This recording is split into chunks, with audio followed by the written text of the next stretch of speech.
Which supernatural slasher is better? Let's get into it. Look at your boyfriend. Is God. All right, ladies and gentlemen, the results from last week's match are finally in. Let's talk a little bit about them. Over on Patreon, it was a 50-50 split between Scream 2022 and Halloween 2018, with 4 votes in total. But the deciding factor came from our channel members, where 24 votes were casted, 42% went to Halloween 2018, and 58% went to Scream 2022. The results from the previous match were that Halloween 2018 wins, but the community decided that Scream 2022 is a better film than Halloween 2018. That officially puts a point on the board for the Scream franchise. Oh, exciting stuff. But now it's time to see contenders from other franchises start to throw hands. 2016's Terrifier is heavily inspired by the Wes Craven classic A Nightmare on Elm Street. Wes Craven himself is even thanked in the credits of this movie alongside other masters of horror like Tobe Hooper and George A. Romero. But who did the wacky slasher concept better? It's time for Terrifier 2016 versus A Nightmare on Elm Street 1984. Now, if you watched the last Versus video where Halloween 2018 and Scream 2022 went toe-to-toe, you know that this always starts off with a little bit of a coin flip. I'm thinking about making Terrifier heads because, well, Art the Clown steps on a lot of heads in this movie. And it's up in the air, bam, heads to Terrifier. Let's see what this is. Oh, it's tails. Nightmare on Elm Street goes first. Let's talk a little bit about it. A Nightmare on Elm Street was a massive breakthrough for slasher movies, coming out in one of the best years for the subgenre too, 1984. It added a taste of humor which had really only been unintentional in the past. Halloween was goofy, of course, but the MO in the early 80s and late 70s for slasher flicks was to make a character that was so gruesome and evil and messed up. Our killer is the scariest MFer out there. Freddy still captures that spirit, but definitely in a different light. Robert Englund plays the character in an incredibly over-the-top manner, which results in multiple hilarious and creepy moments throughout. My personal favorite moment with Freddy throughout this entire flick is when he stops Tina mid-chase so that he can just start cutting off his fingers like it's a comedy bit. I also love when he unexpectedly jumps through that mirror later on. That is so funny. It makes me laugh every single time. He's an evil MFer, but he's also super campy and ridiculous. You can't help but root for him a little bit. That's why without Freddy Krueger, there would be no Art the Clown. Another reason for the comparison here. This movie was so successful on a relatively low budget of a little over $1 million that it shot New Line into the big leagues, earning it the nickname The House That Freddy Built. A surprising con of this film is the acting. Pretty much everyone in this has at least one weird line delivery that feels like a first take. That and the weird stinger scare at the end of this movie where they obviously used a blow-up doll are probably my only negatives for the entire film. If you polish those edges, this is pretty much a masterpiece. The cast is incredible, with underrated leading lady Heather Langenkamp as Nancy, a super young Johnny Depp as her boyfriend, John Saxon as the lieutenant, and Lynn Shay as the teacher. That's the horror genre's favorite cop and grandma right there, everybody. Show your elders some respect. The kills are wonderfully fantastical and bloody as hell. My favorite is, of course, the blood geyser. It's almost like I ripped that off for a fan film or something. Just fucking do it already. Just do it. Something that oftentimes gets overlooked about this movie is just how hard some of these kills were to achieve. It's impressive practicals mixed with some intense set designs that allowed them to make Tina's death especially so surreal. Watching her get dragged across the ceiling and then sliced up is brutal. I love it. It's one of my favorite scenes from this entire movie. This is a strange personal note that I have about this film, but there's a character named Rod who kind of comes off as a sleazebag at first, but the more I watch this movie, the more I like this character. He's introduced by hitting on Tina in increasingly gross ways as this movie goes on. You learn later that these two actually have feelings for each other, but were just in the middle of a fight. They do come off as a bit annoying considering the fact that they just start boning while their friends are hanging out with them, but I still kind of like both of these characters. Rod is genuinely upset when his girlfriend dies, and you might have just thought beforehand that this guy was like, he just wants to bone her, that's pretty much it. Right before Tina gets killed, they have this conversation with each other that feels very intimate to me. I think there's a lot more to this relationship than what we saw on screen. Just a weird takeaway I had during this last viewing of it. The best part of A Nightmare on Elm Street, though, is the concept overall. A slasher villain that can only attack you in your dreams? Chef's kiss, baby, that's awesome! That idea makes for some trippy, fantastical horror throughout this one that I can't get enough of. I wish some of those sequels were better, goddamn. It uses Pavlovian conditioning to make you scared every time a character starts to nod off. That scene with Nancy in the bathtub is probably the best example of this. The plot of this one might flow like your typical slasher movie, but the concept makes this one so unique. It's familiar enough for slasher fans to hop on board the story, but breaks new ground with its killer concept and idiosyncrasies. I also just love horror that relies on taking away a human necessity in order to survive, which I think Nightmare is probably the best example of that.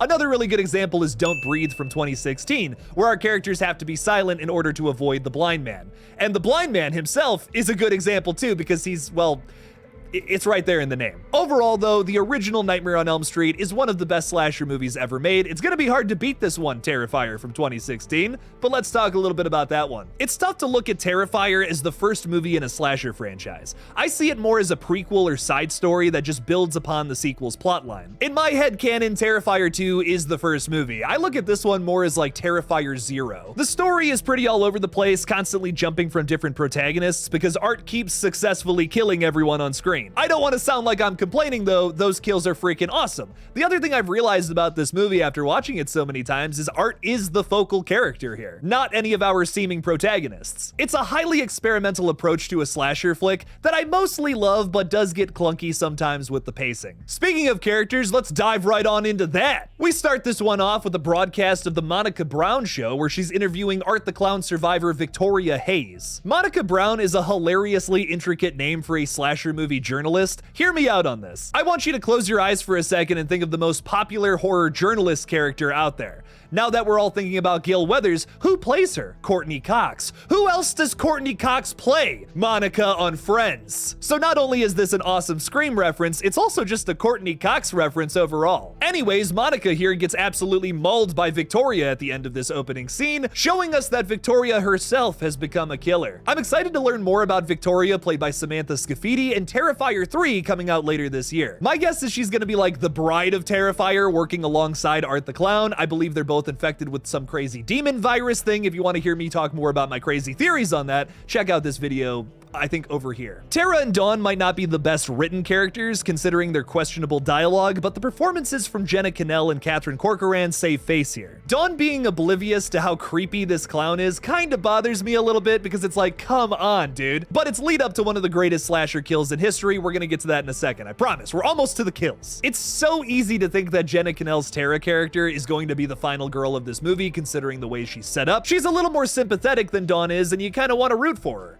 That is until Art the Clown shoots her in the face like 100 times. This is a scene that I've since come to love. I used to be very like anti-gun with slasher movies because that's not really a slasher, that's just a crazy guy with a gun. But after watching both of the Terrifier movies and Scream 6 being another good example, I kind of like when a slasher villain uses a gun as almost like a fail-safe, or it's like, I have to use this right now in order to get this kill or it's not gonna happen. That's another thing I really like about Art the Clown as a character. This scene builds him up. He plays dirty as a slasher. He doesn't care about the rules. You definitely don't want to play poker with this guy. A lot of the side characters here are played by this film's producers and crew, which is something I love about the creative team. Producers Phil Falcone, Michael Levy, and Jason Levy all have small roles, keeping it all in the family. That's another big positive about this movie. It's got this wonderful family-oriented energy, which is a weird way to describe 2016's Terrifier, but getting to know the cast and crew more, they just seem very tight-knit, like a family. It's wonderful. Isn't that shocking that something about this film is wholesome? I know.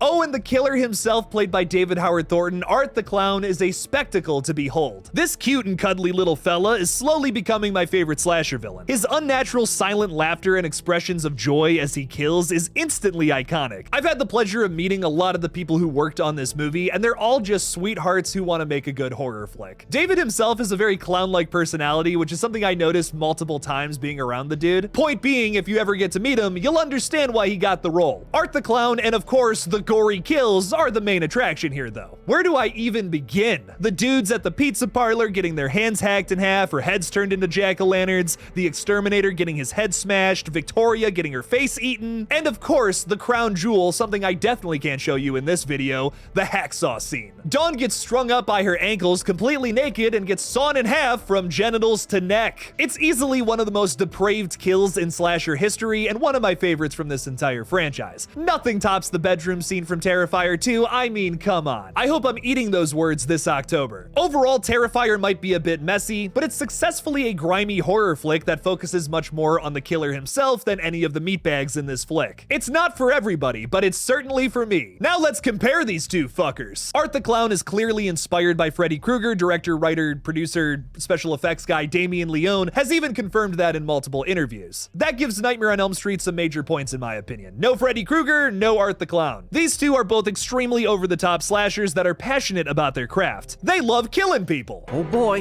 here I go killing again. The joy on these characters' faces when they're killing is so much fun to watch, I don't even know which one I like better. What I will say is that Art the Clown has the potential to be a better slasher than Freddy Krueger, but he's not gonna take the crown off the king here until he gets a couple more movies under his belt. He's still the new kid on the block, man. We gotta give it some time. The characters in Nightmare on Elm Street are without a doubt better too. That mostly comes down to the fact that Nightmare's cast is brimming with horror royalty, but I still love the characters in 2016's Terrifier, especially for the tight-knit family energy this team gives off. Huge positives in both movies' corners. Something I haven't mentioned yet is the scores for both of these movies. Both are banging if we're talking about Paul Wiley's doomy John Carpenter synth sounds in Terrifier, or Charles Bernstein's campy, more melodic 80s score for Nightmare. I genuinely can't decide which one I like better. Although this next point is very close, I think I prefer Art's kills over Freddy's. While yes, the kills in A Nightmare on Elm Street were definitely harder to achieve considering they had to build entire sets that would rotate in order to make some of these things work, I think I'm just way more impressed by the Terrifier kills. I'm just in love with the dirty way that Damien Leone shoots and creates his effects. It's unmatched for me. Damien Leone's effects might be my absolute favorite in horror, that's just personal preference though. Nightmare definitely has Terrifier beat when it comes to plot structure, but I think Terrifier gets criticized all too much for this. Terrifier is much more about putting the slasher villain himself in the forefront opposed to any of the protagonists. This is the Art the Clown movie. Get out of his way. He's going to Hollywood. I mean, not really. Well, not yet, at least. While that plot structure may not be for everyone, I really appreciate the innovation in Damien's script here. With all of that being said, who wins this battle?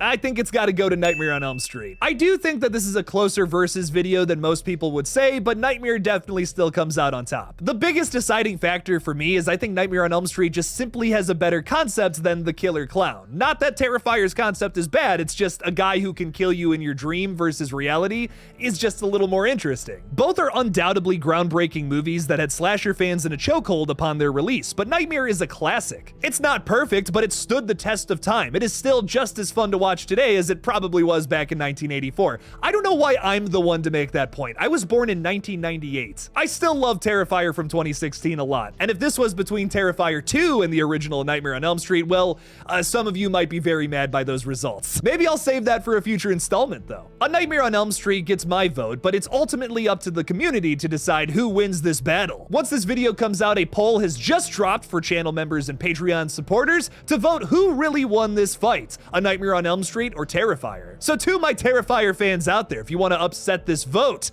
go make it happen. We'll announce the actual winner in next week's video, stay tuned. Sign up today to vote in the most recent poll, the link for that is in the description below. What do you guys think about these results though? Leave me something about it in the comments. Thank you all so much for watching this brand new Versus video. Don't forget to like this video and subscribe for more horror movie content in the future. Please consider supporting me on Patreon by clicking that link in the description below, and as always, don't forget to kill it out there, y'all.